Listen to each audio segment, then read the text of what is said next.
explain to Canadians how soliciting donations from these individuals while at the same time conducting government business is in any way ethical? If only the government had some sort of guidelines about these events, Mr. Speaker. Oh, wait, quote, there should be no preferential access to government. Justin Trudeau under fire again for his party's fundraising practices. This time it's the Prime Minister himself under the microscope. Trudeau was joined at a dinner by ultra-wealthy Chinese businessmen and political insiders. Soon after, one of them contributed a donation to the Pierre Elliott Trudeau Foundation. A further $50,000 was pledged to build a statue of Pierre Trudeau. Months later, another of those dinner guests got final federal approval for his bank to operate in Canada. All of this, critics say, flies in the face of ethical guidelines set by the Prime Minister himself when he was elected. Trudeau says he's simply trying to attract more investment to Canada. It's time for the Sunday Scrum. With me today, freelance columnist Susan Riley, John Ibbotson of the Globe and Mail, and Ottawa Citizens Katie O'Malley. They all join me from Ottawa today. Before we start, I want to show you and the audience the government's own ethical guidelines that Trudeau himself put in place when he took office. And this is taken directly from the website of the Prime Minister's office. There should be no preferential access to government or appearance of preferential access, according to individuals or organizations, because they made financial contributions to politicians and political parties. That document also says this on the matter of maintaining integrity and Canadians' trust. This is not merely a matter of adopting the right rules or of ensuring technical compliance with those rules. This is an obligation that is not fully discharged by simply acting within the law. So, begs the question, are the Liberals willfully ignoring their own ethical guidelines around fundraising? Susan. Yeah, I would say they definitely are. I don't think the honeymoon's over, but this is definitely the first fight. I think this is this is damaging to the government, not fatal, but damaging. And unless they reverse course, I'm surprised that they haven't reversed course. But they've found themselves in sticky ethical situations, in outright contradictions, let's say, before, and they've kind of deftly said, you know what, to their critics, you're right. We're, for example, the composition of the Electoral Reform Committee. There've been a couple of other instances where they've backed away, and I'm really amazed that they haven't backed away in this case, because they clearly are. There is clearly an appearance of conflict. The reality is more complicated, but the minute you start trying to separate out, Chinese businessmen from Chinese Canadian businessmen, when these various gifts were given to the university, when you look at the details, it's a little murkier than it looks. But the minute you have to start explaining, you've basically lost the argument on these kind of issues. Yeah, it's the first time since Justin Trudeau became Prime Minister that I get to say, this is outrageous. and how outrageous is it? Here's how outrageous it is. Hillary Clinton is not going to be the next president of the United States. Why not? Well, a big reason had to do with sleaze. And what was the definition of sleaze? Rich, powerful business interests and foreign leaders who wanted to meet with the Secretary of State first gave a big donation to the Clinton Foundation. And after they gave their big donation to the Clinton Foundation, they got to meet with the Secretary of State. And after they met with the Secretary of State, Hillary Clinton, maybe some of the things that they wanted got done. Was there a connection between the donation and the meeting? Was there a connection between the meeting and things getting done? Well, the Clintons said no, there was no connection at all. But a lot of Americans said, I don't like the smell of this. What exactly is the difference between the pay-for-play allegations involving the Clinton Foundation and Hillary Clinton and the pay-to-play allegations involving the Trudeau Foundation and Justin Trudeau?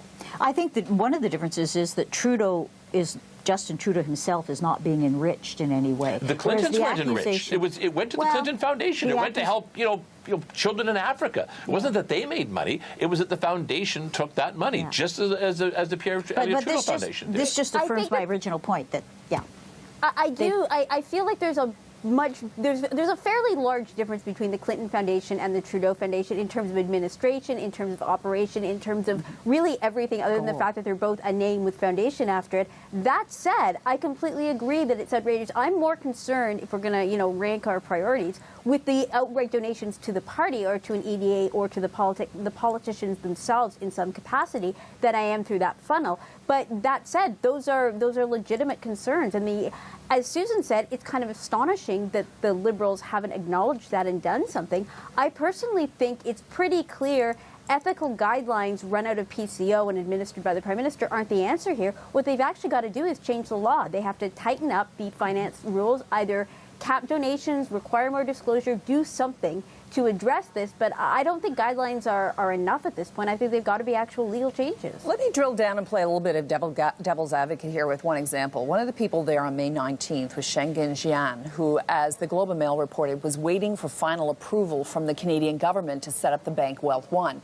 He says at this fundraiser, even though they were there, it was just hi, they never spoke of it at all, that it was just a fundraiser. Can chit-chat and a photo op and a party like the one we just saw really be defined as access? Well, when was the last time you had a chit-chat with a cabinet minister or with the prime minister?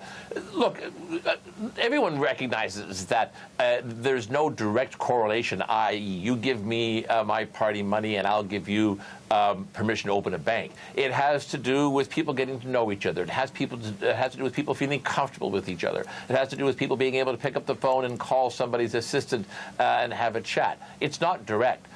But let's not forget, where did these rules come from in the first place? They came from the fact that the Liberal Party in Quebec in the 1990s was so incredibly corrupt that it was actually funneling money from the government into the party, as revealed by the Globe and Mail, and Jean Chrétien felt compelled to try to ban corporate donations altogether. Stephen Harper then tightened the rules and made it virtually impossible for anybody involved with the corporation to donate on the corporate level. The whole idea was political parties were supposed to be funded by those $10, $50, $100 donations from individuals.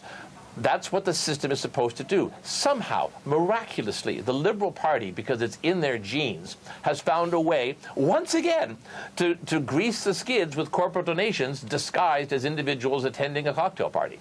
It's pocket change, though. $1,500 for these people is pocket change, and it takes a heck of a lot of pocket change to build up to any significant kind of, coffers for the Liberal Party.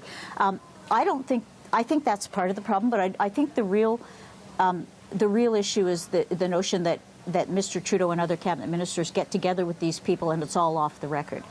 My guess is there isn't any direct business pitch. There aren't any direct business pitches being made. We should also remark that this bank, this controversial bank, got pre-approval from the previous Harper government. I do believe Trudeau in the sense that I think his primary goal here is to try to get more Chinese interest and investment in Canadian. He's essentially, I do believe that his goal is to promote investment in Canada and therefore spur. I believe that that's true, but there is a carelessness here about how it's going to look. There's a sort of, well, trust me, I'm an open guy. I would never do anything like that. I don't think people do trust him, and there's a lot of good reasons, including the ones John cited. Yeah. Okay, so Tom Mulcair thinks he has the answer, that bring back the cash for votes. That's what he's saying. Political parties make their money based on how many votes they get at election time. Katie, what do you envision when you look at how these rules have to be cleaned up, and is there a problem with going back to the future? Well, what I would personally prefer to see them do is actually follow what they're doing in Ontario with the both limiting the amount that can be donated at one particular time, requiring more disclosure, more information about these events, because I do think that would, if every time a cabinet minister went to, a 12-person cozy little Donate the Max dinner, that cabinet minister had to disclose the existence of the event, the number of people, the location, I think they might be a lot more unlikely to show up because they wouldn't want to be the ones filing that information and having eyebrows raised, even if it was entirely legal. That said, while the per board subsidy, I can absolutely see all the arguments in support of it, I don't get the sense that there is a legitimate momentum within the political class to bring it back. It's more like it was a thing that existed, it was probably a good idea, but there's no way we can go back to the notion of saying to the taxpayer, hey, and you're going to give us, we're going to give the parties money from from tax revenue. It's unfortunate, I think, because it probably was the easiest and most elegant situation, but once it's gone, it's really hard to imagine it coming back. By the It way, just needs a champion. I think it was a good idea. Keep in mind, we only have elections every 4 years. It's like $2 a vote. It's what, I think 300 million, maybe even less than that. In the context of a 4-year expenditure, that's not very much. I still think it's a good idea, but it's not a cure-all. I'm very impressed. I'm endorsing the Andrew Coyne solution, which is, why do the political parties need that much money? You know, are we really going to lose out because we don't get as many attack ads in the next election turn? I would say no. And a lot of their money goes to that kind of advertising. By the way, I would just point out that it proves another maxim. That maxim is, whenever The Economist magazine puts you on their cover, you're on the way down. 2 weeks ago, The Economist put Canada on its cover as the last sort of beacon of hope and light and justice in a dark world. 2 weeks later, we're talking about corruption and sleaze in the Liberal Party. Okay. Yeah, but can I just say, I'll never forget Jean Chrétien's comments about the Shawinigan scandal. He said, you know, no sex, no violence, and I lost money. A typical Canadian political scandal. Well, that is a great place to end this segment on. I'm going to take it there. And John, your right-wing bona fides are back.